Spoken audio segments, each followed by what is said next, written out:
All right, y'all, before we dive into this episode, and man, was it a great episode. We had two new friends on the podcast, didn't we? Yeah. The great guys. Well, and gal.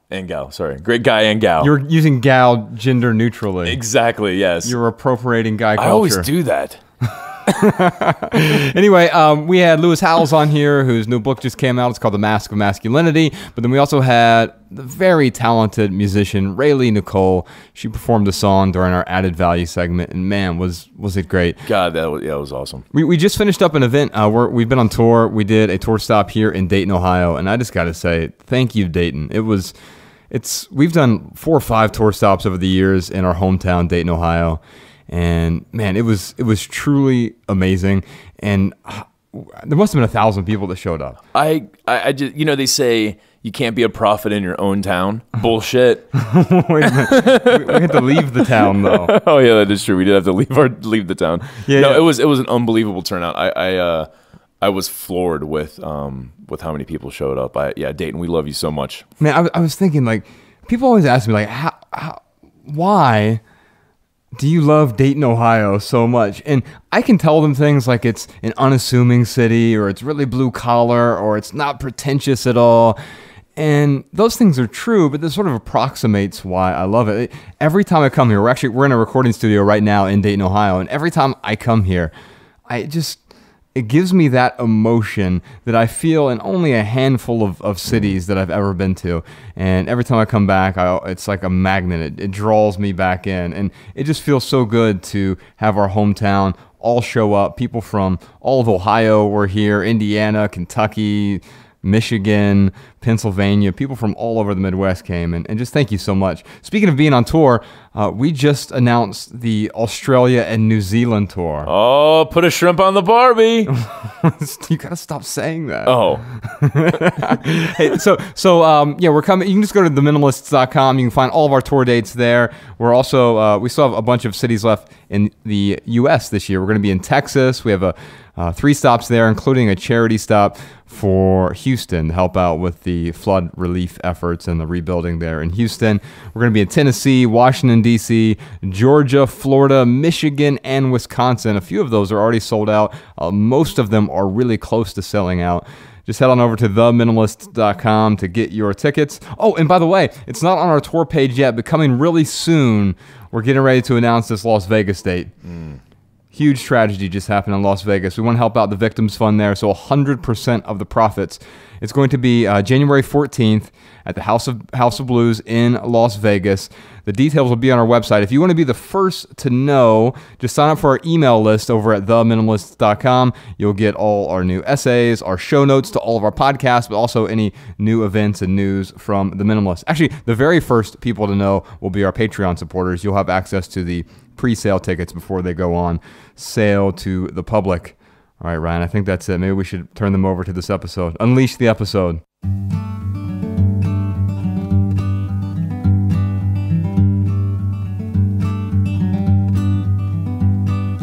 Every little thing you think that you need, every little thing you think that you need, every little thing that's just feeding your greed. Oh, I bet that you'd be fine without it. Welcome to the House of Blues in San Diego, California.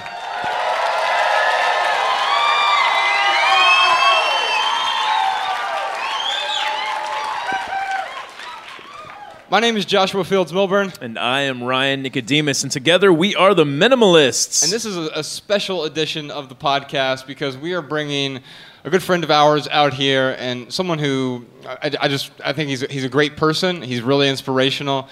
And I'll give you the full intro when he gets out here. Ladies and gentlemen, Lewis Howes is here tonight.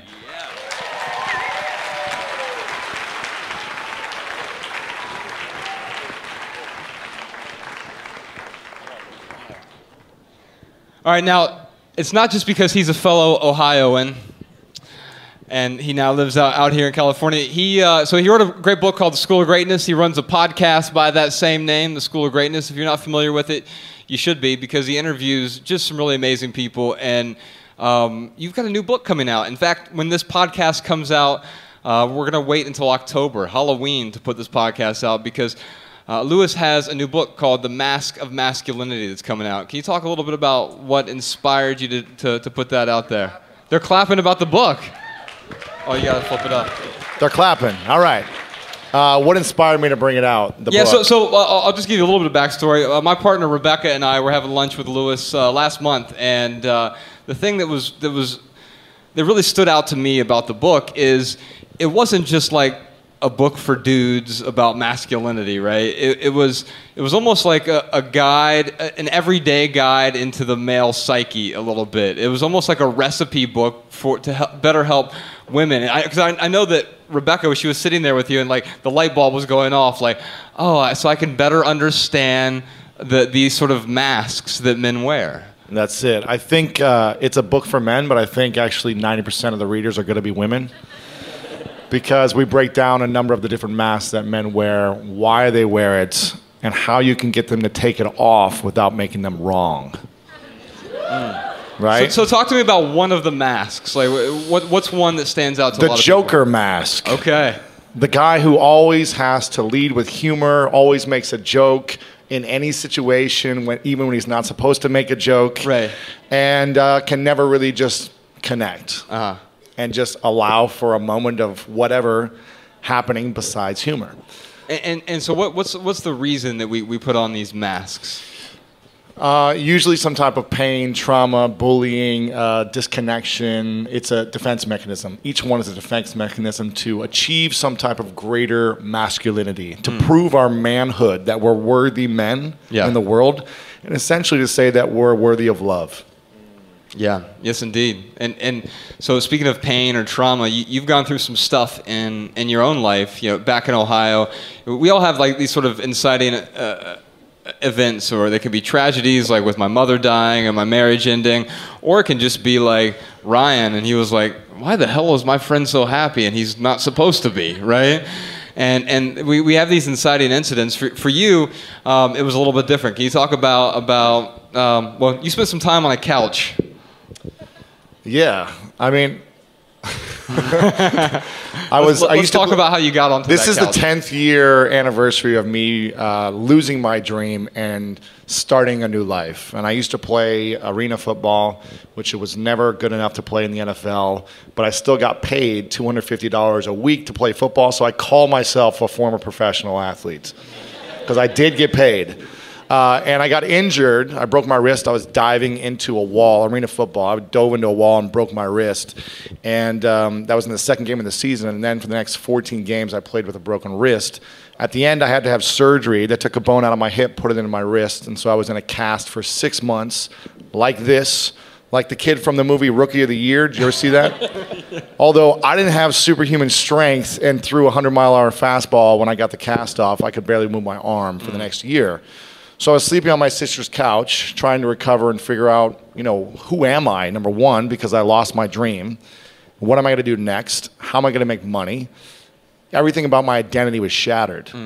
Now, I still lived in America, you know, had a family and, you know, had a place to live, so it wasn't like I was starving. But essentially everything I thought I knew, I didn't know anymore. And so I had to figure out what's the next steps for me, what's the next moves, and that was 10 years ago. Well, I think that we all get to this point and we realize, like, you know what, I need to turn this around. Or the other thing can happen. Quite often we spiral in the other direction. You know, I think it would have been really easy for me when my mom died and the marriage ended. Like, it's like getting into 2 car crashes at the same exact time. And it would have been easy for me to just like to spiral downward or you can learn from that car crash, and I think you can sort of move forward. So 10 years ago, you decided to move forward. Can you talk a little bit about how that happened? It started with mentors. I just said, how can I translate what I knew from the sports world into real world, into life? Because sports are not lives. But I said, how can I translate those principles? And right away, I just said, I need to find a mentor, a coach, someone who can teach me, because that's the only way I learned sports, is through coaches. Right. So I started seeking out local mentors in Columbus, Ohio, which is where I was living, through LinkedIn. One mentor said, why don't you get on LinkedIn, see if you can find some opportunities. So I spent all my days on LinkedIn connecting with influencers in the community and asking them if they would take me out to lunch because I couldn't pay for their lunch. Wow. Yeah. And this is one of the reasons why today, whenever I go out to eat, I think you're with me. I mean, I don't let anyone pay for my meals. Even if there's 10 of us, Yeah. I feel like I have to pay for everyone because for a couple of years, I couldn't pay for lunch. And I always felt so embarrassed that I could not pay my own meal. Yeah, do you feel like you're paying it forward now? I do, yeah. Paying it back and paying it forward. Yeah, I mean, I guess I spent a lot of money on lunches. Well, you know what's interesting is someone asked me the other day. I was talking to someone, let them know that Louis was going to be here, and when I described who he is, I said he is a professional mentee. And what I mean by that is, like, you are so good at learning from other people. You are constantly asking questions and never afraid to ask questions, man. And I know that most people get stuck by that. They get paralyzed because they feel like, well, if I don't ask the question in the exact right way, or if I don't frame this correctly, I'm going to offend someone. And with you, somehow you were able to get over that. And you're constantly asking questions. I feel like I'm asking questions of you, and I'm learning how to better ask questions every time I spend some time with you, because you're always asking questions, and you're always just like searching. And in a way, it reminds me of that childlike curiosity. You know, I've got a 4-year-old, and she's constantly asking questions, and she couldn't care less what I thought about her questions, right? She's constantly asking why and how and where, and I see the same thing with people who are constantly growing. And so how do you get to that point where you're comfortable with asking questions? Because I feel like you're just always learning something. My dreams are the most important thing in my life. And the only way to achieve my dreams are for me to grow. The only way for me to grow are to do the most uncomfortable things in the world for myself. The only way to know what those uncomfortable things are to listen and ask the right questions. Yeah, definitely. And I think the especially in this culture, you know, we are so comfortable. We have all the comforts. No matter, I mean, even when I was growing up really poor on food stamps and government assistance, like, it was, you know, we still had assistance there in a way, right? And we had at least a lot of basic comforts. And we fall to this place of complacency, and I found it especially when I was in the corporate world. And Ryan, I know you experienced this too. When you get to this point where you're not really contented by the life that you're living, but you're too comfortable to do anything about it. And I think sometimes we just have to force ourselves into that discomfort so that we can give ourselves the opportunity to grow, to change, to be, you know, the version of ourselves that we want to be.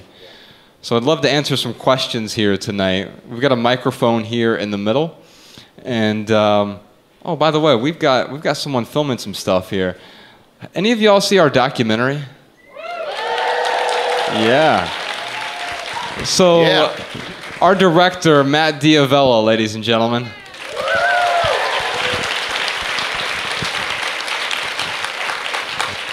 We certainly could have not made that film without him. He is, I mean, he's exceptionally talented. You can check him out. He has a bunch of web series and stuff online as well. It was his first feature film. We're filming some stuff now. I don't really know how it's all going to pan out. We're working on a special and some shows and all kinds of stuff. Trying to get this message out there visually in different ways. I got a question for the audience. Yeah, for sure. How many of you heard about these guys before the documentary? Or excuse me, how many of you did not hear about them until you saw the documentary? Raise your hand if you didn't know who they were until the Netflix documentary. Nice. It's about like half the room. Yeah, for sure. Yeah, I mean, it's really been a way for us to spread the message. You know, what we're doing now is all these different vehicles. So we started, you know, like Ryan said earlier, we started a blog in December of 2010, and that was a vehicle. And then people started asking us like about writing books, and then we started using social media, and then we started a podcast, and then a documentary, and we're always looking for the right vehicle to communicate a message. Sometimes it's visual, sometimes it's written, sometimes it's a live event. I mean, you can't really replicate this. Even listening on a podcast later, you can't get the same thing that you would at coming to a live event. You know, we do dozens or I guess hundreds of hugs after the event in a case like this. And so, yeah, you can stick around afterward for that. But, check Matt Diavel out. He's got a great YouTube channel with a bunch of features, like little mini documentaries, stuff like that. It's just mattdiavella.com. I guess no one has any questions. Good night, ladies and gentlemen. You got to walk up to the microphone. Howdy. Hi. What's your name? My name's Chrysten. Chrysten, where are you from? I am from Santa Barbara, but I've lived in San Diego for about 8 years now. Awesome. So, welcome. Yeah. Ryan, you and I are kindred spirits because I still drive my 2003 Toyota Corolla. Nice. Car I got when I was 16, only car I'd ever owned. So. Well, his is much fancier. We almost had the same outfit on, too. That's awesome. Right. That's good. So I have a question. I've met a lot of people who are very anxious to get started with the minimalism part because of the giving away things. So what would you guys suggest as a first step for somebody who isn't quite ready to start parting with things that they feel anxious about parting with but can still make steps toward eventually getting there? Is this a asking for a friend question? No, my husband's really happy that I found you guys because I've gotten rid of a lot of stuff. That's so killer. he's thought I've been a hoarder for a long time. So, So what kind of problems? Like when you say problems, what if they're having issues with letting go? Yeah. I think I'd have to understand what the actual issue is with that person first. Probably just the idea that if they let go, if they start giving away things, that they're either going to regret letting go of some of the stuff that they gave away, or that the whole process of just parting with items is scary, and they don't know what to part with and what to keep. Like they might be really, unsure of what they really want in their lives and they don't want. So what's not important to them? Josh? To the first snag I ran into when I was getting rid of stuff, like the whole idea of the packing party was so appealing to me because I felt like worst case scenario I could just unpack everything and put it all back if I really, really wanted to. Now, a packing party for most people is going to be a little bit too extreme, especially if you got a family of 6. You can't just pack up everyone's stuff. We certainly don't recommend that you do anything with anyone else's stuff. It's funny, we had a gentleman in Atlanta bring his daughter, and he had a question, and he was like, I got a question. Can you please explain to my daughter why it was good that I got rid of all her stuff? We were like, yeah, you should not have done that. Stick to your own stuff. But when I was going through my stuff after the packing party, first I remember making that decision to donate or sell some of the stuff. Like I was thinking, if I'm not going to get value out of this, maybe someone else can. And some other stuff I was holding on to just because I had this perceived value, oh man, this is worth X amount of dollars. So I was like, great, I'm going to go ahead and I don't use it anymore. So now I'm going to get that value out of it. And now the older that especially technology gets, the less I would be able to get out of it. But I remember inviting Josh over to just kind of help me go through stuff. And I remember at one point, I look over and he's got big 50-gallon black trash bag, and he's just sweeping coffee cups into it. And I'm like, what are you doing, man? I was like, I drink coffee. And he's like, yeah, but you've got 30 cups. How, do you dirty 30 coffee cups? That's a lot of dishes to do. Actually, it was 40. Just counting. And I'm like, no, man, what if one of those breaks and, and then another 29 of them break? I've got backups to the backups. And it was very hard for me to just let even coffee cups. And then the first thing that really stood out to me was the first rule that I made for myself. Josh was he picks up this coffee mug and it's it says world's #1 granddad on it or something. I don't know. And he's like, when's the last time you used this cup? And I was like, I couldn't even tell you.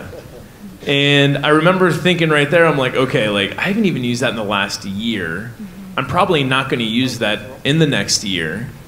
I feel good about getting rid of that coffee cup, but I took that approach with a lot of the other stuff too. I had to like create some boundaries for myself. And then I remember, you know, going through that pile, came across this shoebox that had some old like high school memories in it, some letters that my mom had written me that really, I just remember getting those letters in high school and like how they made me feel. I mean, just a lot of sentiment and emotion attached with those letters.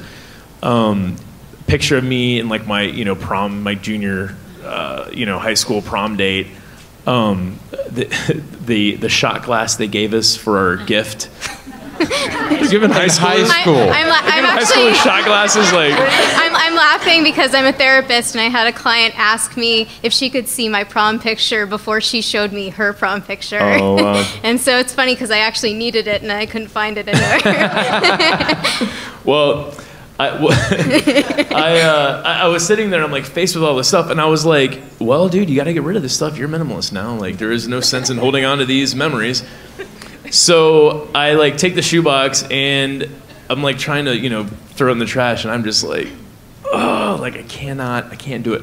So I bargained with myself and I was like, all right, I'm just going to choose like one thing out of this box. I'm going to let it go and see what happens. See how I feel the next day. So I took a letter that my mom had written me and I read it. And what's really weird is like, before I read the letter, I remember how it made me feel when I was in high school, but after like reading it, which I hadn't read it in years, it did not, it evoked a completely different emotion. So like the memory of it was better than like actually reading the letter again. So that was kind of like, you know, one light bulb that went off. And then I took a picture of it with my camera phone. So I guess technically I still, you know, have it in the cloud somewhere. But I took the letter, I put it in the trash, and I was like, all right, if I wake up, you know, if I wake up tomorrow, I'm like, man, I really didn't sleep well last night. I was thinking about throwing that thing away. I could just go to the trash and pull it out. And I didn't even think about it until I was like taking out the trash the next night or even the evening after that. The letter was sitting there on top of the trash. And I was like, oh yeah, that's right, that letter. And that is when I was like, yeah, I'm just going to go through this box. And I did take like a couple photos of things, but for all intents and purposes, like I got rid of everything that was in that shoebox. What I'm trying to get at is whoever is struggling with letting go, for whatever reason it is, they've got to start somewhere. They have to start with letting go of something. And the reason why, and it's just something really, really small, but the reason why that's so important is because, you know, A, you've got to build momentum. I mean, I'm sure you can speak to, you got to build momentum somehow to keep going. And the other thing too is they've got to realize that letting go is not nearly as hard as they think it is. So for your friend or your friend of a friend, whoever it is, that is you know, stuck with that letting go part, I would say like the first action to take is to just at least like just start with one thing and see how it feels and get some kind of momentum built. Now, if you've got like a friend who's a monk and they have nothing, then I mean, I'm not gonna, don't tell them to throw away their sandals, you know, like at the end of the day, like you really have to have a really good reason why. And you know, that's, Josh said that in his talk earlier. That's where it started for him, was asking that question of how might my life be better with less? And getting the leverage there, that is what will absolutely help them take that first step. All right. Thank you so much, you guys. Thank you. All right, it's time for us. We're going to get to your question, don't worry. We're going to move on to, well, Ryan, what time is it? You know what time it is. It is time for our hashtag Ask the Minimalists lightning round. Yes, indeed. This is where we usually answer questions from social media. We're on the Twitters and the Facebooks, and where else are we? Instagram, right? Yak. You saw Jessica Williams here earlier. She handles all of our social media, and she also does the merch booth and all that other fun stuff. Ladies and gentlemen, Jessica Williams, thank you. And so we usually like answer with a really short, shareable, less than 140 character response to people. but it's a lot harder to do. But we're going to have a little battle, and we're going to rope Lewis Howes into this tonight. And so I'm going to try to give you a pithy answer to whatever your question is, but I'll maunder on a bit first. So you'll get a longer answer, and we'll get down to it. So your question doesn't have to be lightning, but I'll do my best to come up with something that's digestible that you can share. Hi. What's your name? I'm Liz. Hey, Liz. Hey, Liz. Where are you from? I live here in San Diego. Awesome. Welcome. Thanks. Actually, this question is just for you. Okay. In the recent family podcast that just aired, Josh, you mentioned that you didn't expect to become a parent. Yeah. Yet you dove in head first when you met Rebecca and Ella. Right. So I'm wondering if you could share a little about your process before your feet left the diving board. Oh yes. So characters. Yeah, I'll get there. I'll maunder on a bit and I'll do some editing and we'll get to it. And then I will posit your question to them as well a little bit differently so we can get something that is tweetable for both of them. So I think sometimes you enter a situation you didn't expect to enter, and when you. So with me, I met Rebecca a few years ago. She had a 1-year-old daughter at the time from a marriage that had recently ended, and we met because Ella was flirting with me at the grocery store. And it's not that I just didn't expect to have kids. I knew like emphatically that wasn't a direction I wanted to go, and so you can imagine my shock at this point, right? But here's the lesson that I learned from it. So here's my tweetable answer to you, and I'll see if I can expand on it. In order to live the best life, we have to be prepared to change our mind. That's tweetable. By the way, you're the judge of this, right? And so if I were to expand on that at all, I would just say that when I met Rebecca, I realized what the circumstance was. And you sort of have a fork in the road. I can ignore the fact that she has a kid and see how well that's going to work for a month or two. Or I could walk away from it. Or 3, I can jump in and embrace it. And also be really open and upfront about, you know what? I don't know whether or not this is going to work, and I want you to know that, but I'm willing to give it a try. And if I'm going to give it a try, man, I'm not just going to dip one toe in. I'm going to dive all the way in. And so if I were to ask these guys the same question or a similar question, I would just say, is there anything you've ever thought one way about that you've changed your mind and it's changed your life for the better?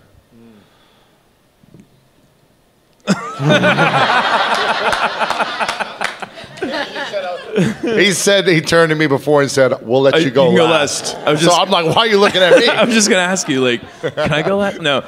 I mean, yeah, certainly that has happened.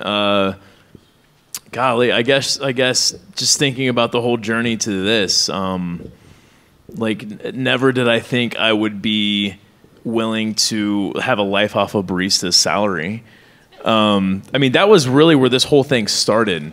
Like, Josh and I was like, we were just in this corporate madness, and like, we talked about like, okay, maybe one day we can open up a coffee shop. Like, maybe we could do that. But, you know, before that, we would have to be baristas and like actually know how to make coffee. So the whole idea I had was all right, I'm going to pay off, you know, as much debt as I can.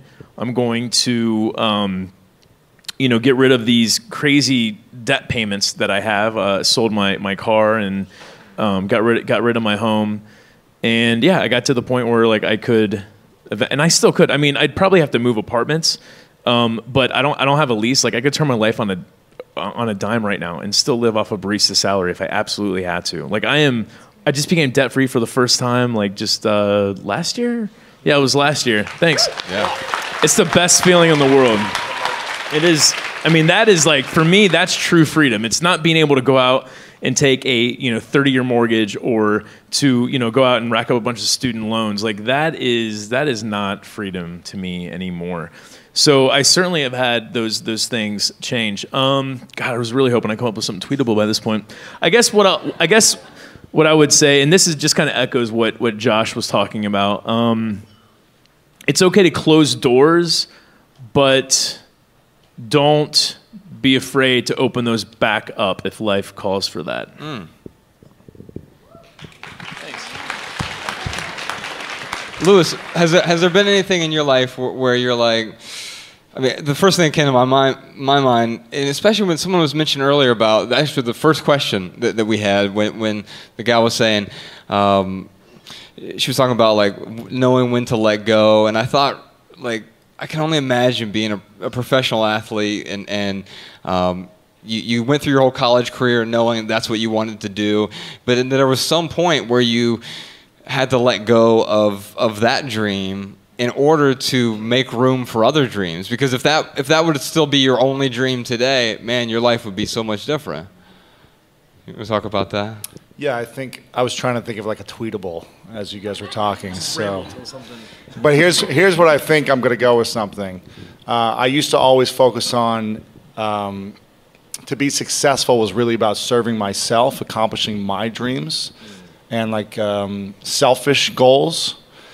And then I realized when I let go of that and I started to serve others, then it was really more impactful and more meaningful. So I guess when I let go of serving myself to be successful, to serve others, that's when I really started to make a difference.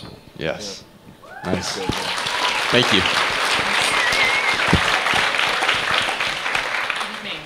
Howdy. Hi. What's your name? I'm Danielle. Hey, Danielle. Hi. Where are you from? I live up in Temecula, about Nice. an hour from here. First of all, thank you for taking that leap of faith to put your message out there. I wish you had come around about 20 years earlier. Yeah, me too. Everything That Remains came into my life at a really critical turning point in my life. After reading that book, not solely because of the book, but I left a 20-year career that I was miserable in the end. I was living in Columbus, Ohio at the time. Go Bucks. And I was able to take a year off from my life to figure out me and those passions. But more importantly, I had a family member who began to fail, and I was able to spend time with them during that year before they passed. And that time I could never imagine I could ever have the luxury to have that, but I realized my friends and family thought I was nuts to leave a job, to stop paying into my 401k, to be living in Columbus, Ohio, and many other things. But that book gave me permission to not feel guilty, and to just be able to share that love with that person who was so special to me. So thank you for that. If you have not read this book, something in it has to resonate with you, and every time I hear your message, something more resonates with me. So Thank you.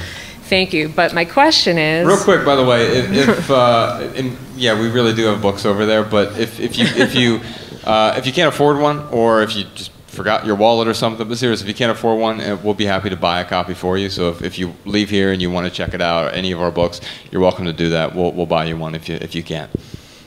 that's so cool.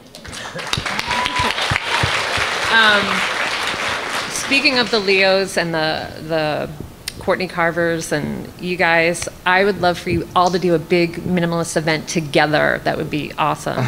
But my question is, as you have started getting rid of your stuff, and then you started your blog together, you wrote a book, you started traveling, you're doing events, the films, whatever's next, how do you, as you keep growing and furthering in your lives, how do you keep that simpleness in your minimalism with all of these projects and the growth in your life? I think that's the thing I struggle with, is wanting to keep everything pared down, but wanting to move forward without adding all the craziness back in. Yeah. So how do you maintain a simple life in a complex world? That's the tweetable question, by the way. Man, so I know my short answer has to do with busyness. I mean, so back in the corporate world, like it was a badge of honor, right? I'm busy. Like someone asked for a meeting, I can't, I'm busy. Or, hey, you got a sec? Nope, I'm busy. What have you been up to? Oh man, I've been so busy. Right? I mean, and now I hear that word, and it's the worst 4-letter word in our language, because busy really just means out of control. So if you ever hear me say I'm busy, what it's really saying is my life's out of control. And I found the way to get that back is, instead of being busy, find a way to be focused. And the only way to be focused is to make sure that you say no to all of the busy work, as much of it as you can. And that, you know what? And then say no to some of the stuff you can't say no to, and just see what happens, right? Because so many of the things that I thought were essential, were important in my life when I was 27, I don't look back at it and say, well, those were not very important. No, most of those things were unimportant. They were not important at all. They were non-essential. And so my short answer to you is, avoid busy work, enjoy focused work.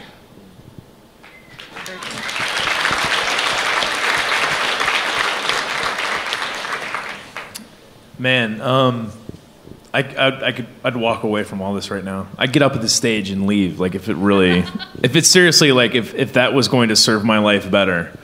I mean, Josh and I, we were on tour in 2014. He started to have some health stuff, and I'm just looking at him. I'm like, dude, I think we were on city number like 20 or 30 at that point. We had 70 more cities left. I'm like, dude, do we need to cancel 70 events? Like, I'm totally willing to do that. I guess, man, I've got 2 short answers kind of rattling around. I guess, like, anything that I put on my plate, I can take it off. If I see a hill and I'm like, I'm going to pick up this boulder and I'm going to walk up this hill, like, I know that at any point, if it gets to be too much, like, I pick that boulder up, I can set it down. I made that decision to put it on my plate. I can clear it off there if I want to. And the other thing too is, like, I really well, Josh and I, we both go out of our way to focus on one thing a year. So, 2014, it was the 100 City Tour. In 2015, we dedicated that year to giving back. I mean, we built schools, we built wells, we helped Joshua Becker build orphanages, we supplied schools in Africa with supplies that they needed. In 2016, it was all about the documentary, getting out there with it. This year, it's this tour. And we have podcasts, and we still write and things, but never do we just, like, pile it all on at once. And, like, if Josh and I, if we started from December 2010 saying, all right, man, I'm going to have a mentoring business. You're going to have a writing class. Oh, we need to do that podcast. We got to write 3 books. We have to do that documentary. Oh, also, we got to plan these 8 tours in the next 7 years. Like, if that's how we would have approached it, nothing would have gotten done. So I think my short answer would be, I'm going to go back to the boulder thing, because, like, I just think it's so, because there's someone out there right now who's like, oh man, there's a big passion project I started, and man, I don't know when I'm ever going to finish that. If that is something that is weighing on that person, then don't do it. Like, either do it or don't, but don't stress yourself out over it. So I guess my short answer would be, any boulder that we pick up, any boulder we've made the decision to pick up. Some people just get boulders thrown on them. Any boulder that we've decided to pick up, we can make the decision to put it down.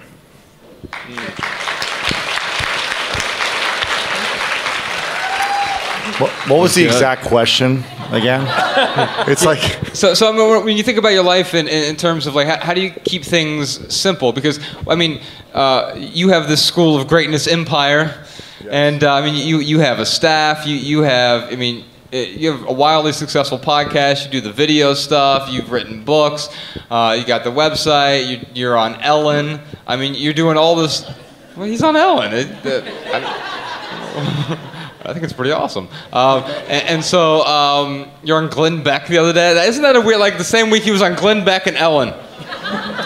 And what I like about that is you're talking about stuff that resonates with both audiences, right? It's not political, but there's a lot going on there. And so how do you avoid the complexity? How do you avoid getting bogged down in complexity? I think for me, it starts with my vision. I'm so clear on my vision of what I'm trying to create. And so every few months, my assistant, like when my closet starts to feel full, I start to get like an itch. I just want to get rid of everything because I feel like it's too much clutter. So I pretty much wear what these guys wear every single day. I was like, I'm not going to wear black because that's all I wear, and there'll be 3 guys with black V-necks on. So I wore blue instead, right? So I wear like the same shirt, the same type of pants pretty much every single day. And I try to have, they really inspired me to get rid of even more. Because I already thought I was pretty minimalist. You'd been in my place. Yeah. I really don't have many things. Yeah. And I always try to get rid of more and have less. I have a 1991 Cadillac Eldorado that I bought for $4,000 about 5 years ago. I can buy any car that I want, but I just don't care to have more things. I care to use that to impact more people. And I've got, all the clothes that I need. I don't need to buy more fancy clothes. I don't wear any watches, any jewelry, because I just don't care. It doesn't add value to my life. If it did, then maybe I would get those things, but I just don't care. So I'm constantly getting rid of all the clutter in my space, my physical space first, so I can have a clear mind and an open heart. And with that allows me to have the most energy and the focus to move towards my vision, because I have a big vision, and a little bit unlike these guys, I put a lot on my plate. A lot of big projects every single year. For me, it's not just about one big thing. It's usually like 3, 4, or 5 big things a year. In order to do that and not be overwhelmed or be out of whack, I have a team that helps manage all these big projects. And I take care of my health, and I take care of all the things in my life to the best of my ability. I'm not perfect, to declutter my mind and my heart, the best of my ability. And that's what I try to focus on. When I have a clean space and I have a clean mind, then I can tackle a powerful vision. Yeah. Thank you. Awesome. Thank you. Was that 140 characters? Yeah. It was 139, and then you put a tie a little bow on that, right? All right, so we do have time for one more. Actually, we don't really, but we're gonna squeeze one more in here just for the see if we can tie everything up here so everyone can leave happy. What's your name and where are you from? I'm Amy. I'm actually visiting from Seattle, so I'm not from this area. Welcome. Thanks for coming down. Yeah. Thanks for sharing your vision. So you speak a lot about self-actualization and the human experience. This is you strip it down to this raw, you just kind of cleanse everything from your life. And I can't help but wondering what, when you look at the root of everything and the purpose of that, if there's anything, would you say there's anything inherently spiritual or deeply philosophical about what you do? Even watching your documentary, I can't say that I could pinpoint a specific thought or philosophy or way of life that I could, maybe it's just very open-ended, but I just can't help but wondering if there's something that draws you back constantly to that. Yeah, I mean, it's been interesting going out on the road and listening more, right? I mean, we'll have, we had this really nice young couple come up to us in Jackson, Mississippi, and after one of our shows, and I said, it's just great to see a couple of young Christians out here spreading Jesus' message. And I said, hey, thanks.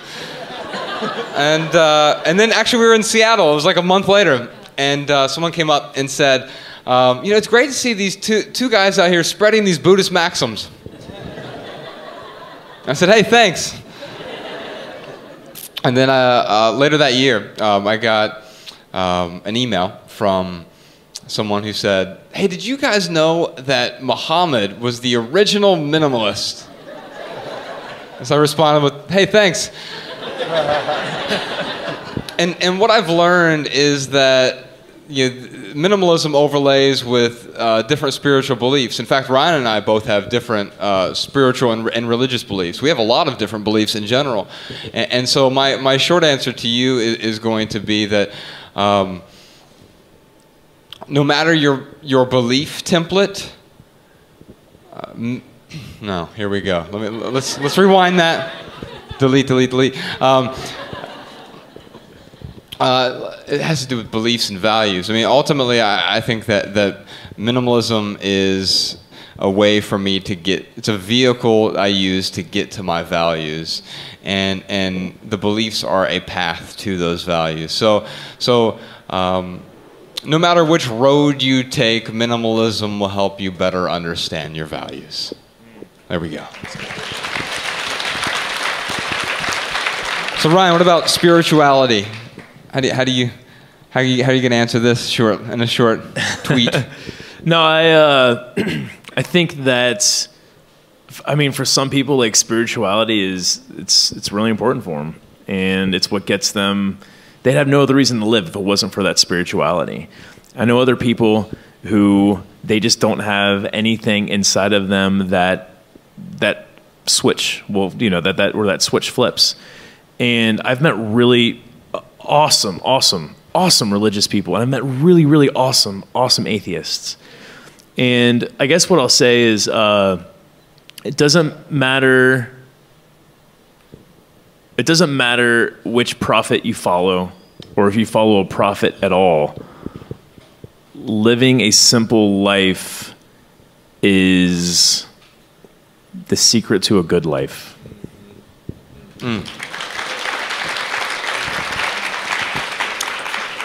So is this going on a self-actualization to religion to spirituality question? Yeah. Okay. Just wasn't sure where the question was actually going. I think what we're all looking for is inner peace. Yeah. Why do we go to church? Why do we meditate? Why do we talk about spirituality? Is because there's something we're seeking that we don't know the answer to, or something inside of us that is stressed out or overwhelmed because we're so concerned, hurt, in pain, affected in some way. So we're all seeking inner peace and acknowledgement. And we want to know what we're doing matters. We want to know that we matter to the world or to the people around us. So for me, letting go of shit that doesn't matter allows us to have inner peace and matter. Yeah. Ladies and gentlemen, Lewis Howes. Yeah, let's go. That was good, man. That was great. All right, real quick, let's move on to what we call our added value segment. This is where Ryan and I usually talk about the things that are adding value to our lives recently. But since we're on tour, we figured we'd do this with a little bit of local flair. Ryan, has there been anything in San Diego that has added value to your life today? Oh, man. Well, I went over, Mariah and I, we went to... Yeah, thank you. Nectar. We got a smoothie. It's a pretty good place. I'll say that on the way here, we stopped in Encinitas. Am I saying that right? Yeah. And we stopped at Fish 101. He goes there like every day. He's Unfucking so believable. Oh my God. So good. I mean, like, we were there and they just, well, we come from, we're in Montana, a state where they don't get fresh fish. I mean, they do in the river. It's trout. I call Missoula like the city of almost. Like, we almost have a really, really good Thai place. We almost have a good sushi place. We almost have this great Indian place, but like it never actually hits a spot. But Fish 101, holy moly, if you haven't been, definitely go. Like, we walked in and they got this huge sea bass just like cutting right in front of us, and my mouth like just instantly starts watering. And then there's a coffee shop just a couple miles down the road called Lofty's. Yeah, Lofty. Lofty, yeah. So go to Lofty. Like, they've got they do a great pour over, and Josh and I. Well, some of you probably know how Josh and I are like really big coffee snobs, and Lofty it totally meets our standards. Indeed. So go to Fish 101, and then afterward you go to Lofty to get a good cup of coffee. Lewis, what about you? Anything add value to your life today in San Diego? Where's the place we went? What was it? Soul Cow. Soul Cow is like a healthy smoothie place. Okay. And, it said Bulletproof Coffee on Yelp. Uh-huh. But then when I went to get the Bulletproof Coffee, it wasn't Bulletproof Coffee. It was like a mixture of all these things that would have been incredible, but I waited about 20 minutes and it started coagulating to the top. And so when I started to drink it, it was like hard. But Jen, my girlfriend, said it was incredible. And it added value to her life because she was drinking it right away while I was trying to figure out my Instagram posts. Yes. Nice. Well, I wanted to acknowledge Raley Nicole, who opened up the show today.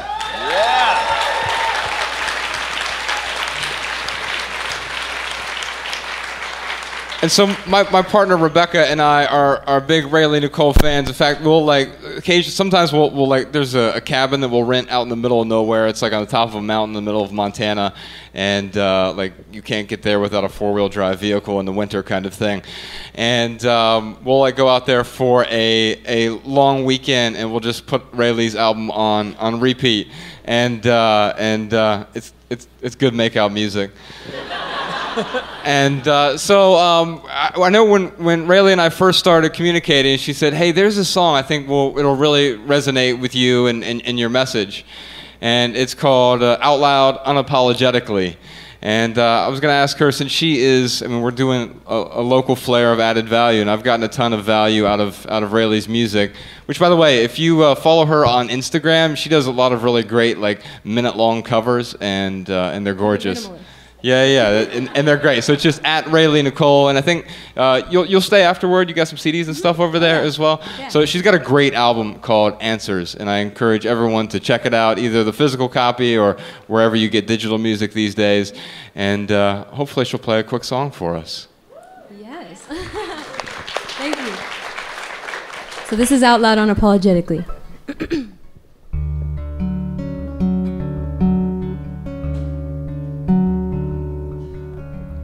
Stuck in my mind again, behind the prison of my point of view.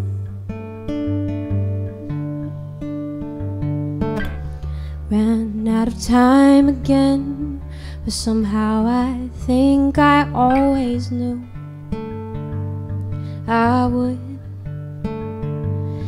And I think I'm starting to see this life won't wait for me. Tomorrow's no guarantee. So starting now, I'm gonna live out loud unapologetically.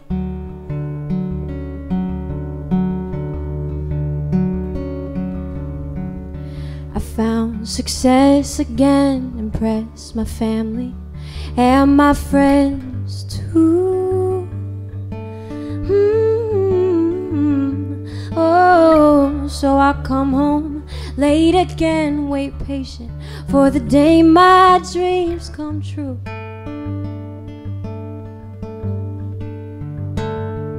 And I think I'm starting to see this life won't wait for me. Tomorrow's no guarantee.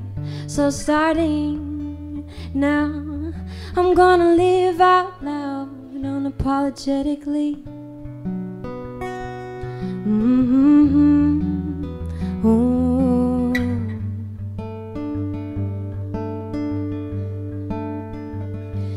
Don't say you'll do it someday. Don't waste your life away. When you're looking back, you'll realize that it wasn't worth it anyway. All the overtime that you got paid to work on a birthday.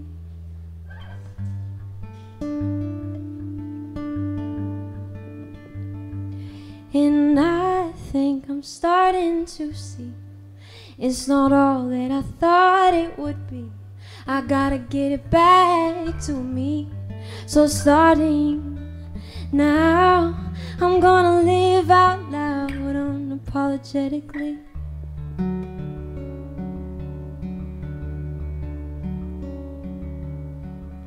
Back to the grind again. I swear my life will begin soon. Thank you. Yes.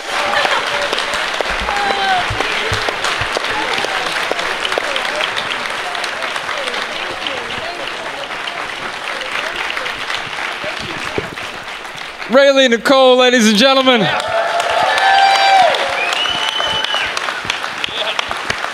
Man, I heard the line about working overtime on her birthday, and I'm like, hey, can you please come open up for us? So I'd say Raley is the real deal, and I'm just really, really grateful. Like, you'll be seeing a lot more from her, and I'm grateful you decided to be here tonight. Thank you so much.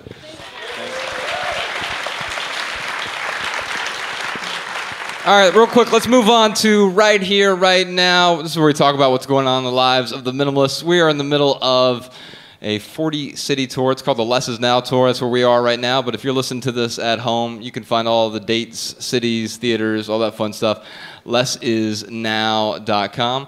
Also, we're in the middle of building a podcast studio and a film studio as well, and we refuse to clutter our podcast with advertisements, so we could use some help from you all.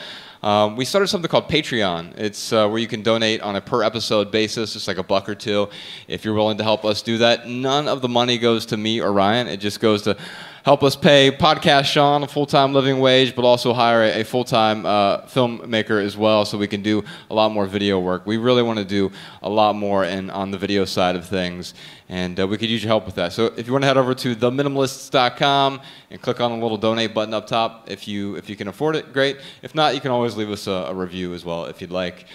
We got anything else going on these days? Man, no. We keep it pretty simple. Nice. Well, I want to encourage you to check out Lewis's podcast, and obviously it's called The School of Greatness, and I obviously want you to check out his new book as well as soon as it comes out in October. It's called The Mask of Masculinity. Lewis, thank you for being here tonight. Let me get one more hug, brother. Yeah, dude. Thanks a lot, man.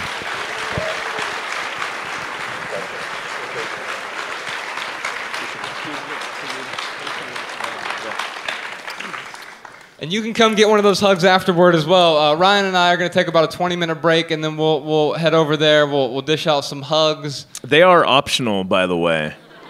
They're also free and transferable. Yeah, so you can grab one of those. And I just want to thank a few people before we head out. First off, I want to thank the House of Blues for having us here tonight. Yeah.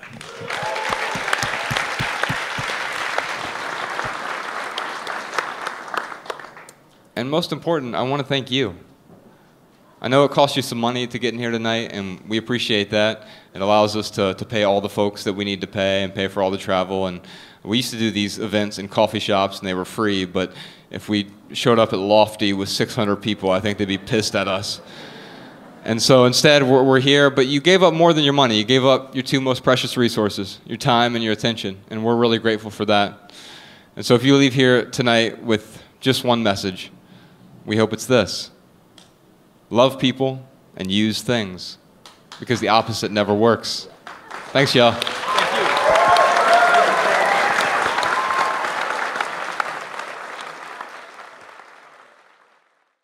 All right, y'all. Sorry for the quick interruption, but if you want to listen to our bonus episode this week, as well as all of our past bonus episodes, well, you can.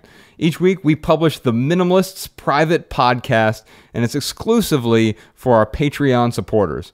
And this private podcast shows up in your normal podcast feed, like Apple Podcasts, Overcast, Google Play, or whatever you're listening to right now. However you're listening to this podcast, that podcast app, you can get our private podcast on that same podcast app. And it shows up right next to our normal weekly podcast. You know, the podcast that you're listening to right now.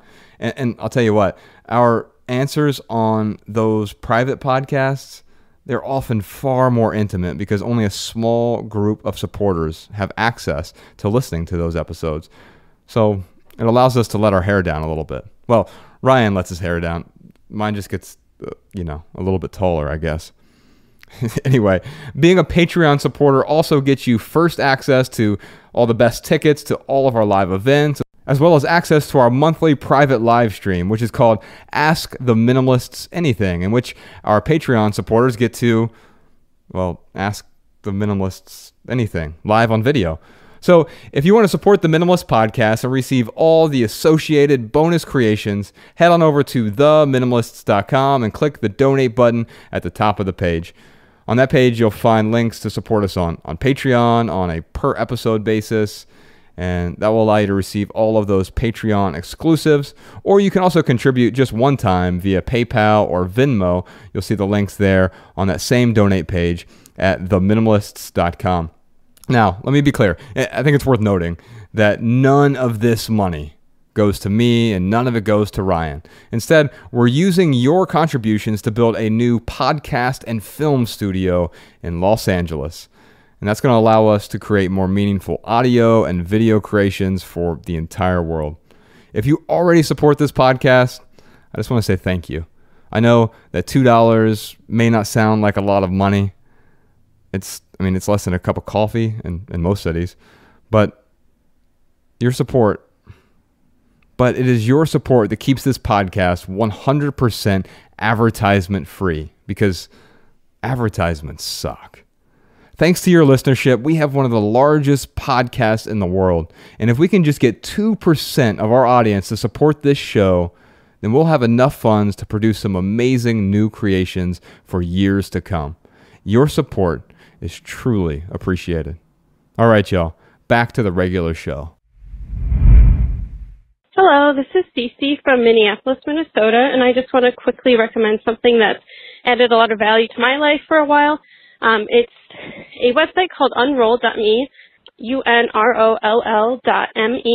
and you just enter your email address and it pulls up every single email list you're subscribed to, and then you can easily look at the list and just click unsubscribe from all these email lists. It's a lot easier than scrolling to the bottom of an email and finding the unsubscribe button. So, yeah, that's helped me a lot lately. Hi, this is Cindy Clough from Sharpsburg, Georgia, just south of Atlanta. But my message is an encouragement to Cammie from the Small Stuff podcast recorded in Spokane. Cammie mentioned that she had a paper issue, in fact, a 4-drawer filing cabinet full of sentimental paper. I can identify with her predicament because I had the same problem a few years ago. I had a 4-drawer file cabinet full of memory papers, travel articles pulled from magazines, warranties, and other such pieces of paper. The impetus that drove me to go through that filing cabinet was a need for better space to store our backpacking equipment. Our equipment was scattered through our home, and we knew it would make it simpler to get out on the trail if everything was just in one spot so we could organize and pack quickly. I decided that I'd rather have the space to pack easily than to have drawerfuls of these articles on places we wanted to visit. To facilitate this change, I realized that the computer would be my friend. I scanned some papers. I typed into Google Docs some of the information. I looked up all the travel destinations, inns, tours, gear, and other travel information, and then used Digo to save the web pages that would be pertinent. In this part, I realized that some of the inns, tours, and information were not even in business, or they had moved. Certainly, the prices and details had changed. Now I have all the current updated information at my fingertips. It took me almost a year to finish the project, but eventually I was able to get rid of all the paper and then the filing cabinet itself. And yes, we do get out on the trail more and travel to all those places for which I'd been filing information. I had to go file by file. In fact, I watched TV while I did some of this. I celebrated after each drawer, and it was a small celebration just to take out a few files to the garage and either shred or recycle the paper. I encourage Cammie to just begin the project. Cammie, you're going to feel so much lighter once it's all done.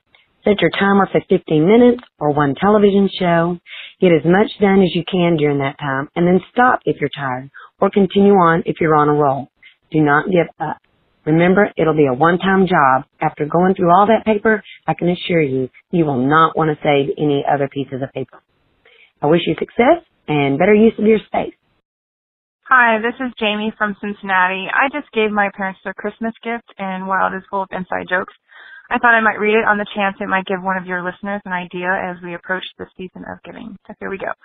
Merry Christmas. You have just received a Monday, footnote redeemable only on a Monday, as that is the only day I have childcare other than you.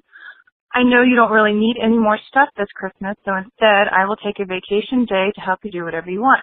Need the grass cut? I'll cut it. Leaves raked and bagged? Need heavy stuff moved or someone to stand on a ladder to paint? Want the old time machine dusted? I'm your girl. Need a haircut or toenails clipped? Footnote, does not include maintenance of the dead toe. Put it on the list. Want to get an early start on Christmas lights or need an extra minivan to haul stuff away, computer help, photo help, someone to drive you to bowling, the gym, or help run other errands? Want me to watch Lifetime movies with you while shredding tons of old bills? Count me in. Bring on the job list. This gift also includes dinner with me at a restaurant of your choice, and you don't even have to bring your own coupon or choose from the 2-for-1 menu. Approximate value of total package, $1 million US. So while I do help my parents on a regular basis, but with small children, the gift of this much dedicated time is truly a gift to them. I know my mom is already busy thinking of tasks for me, and my dad is happy that a few things might actually move from his list to mine. They really don't need any more things, and we're happy to receive my note. So I'm thinking I may have actually started a new tradition.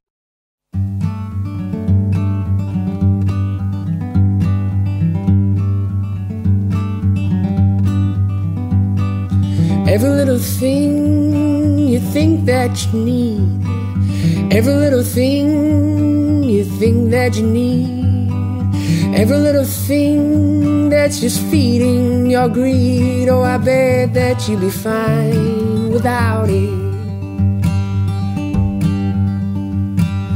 Every little thing that you gotta have, every little thing that you gotta have, you gotta reach for, and you gotta grab. Oh, I bet that you'd be fine without it. So tear your eyes away, or tear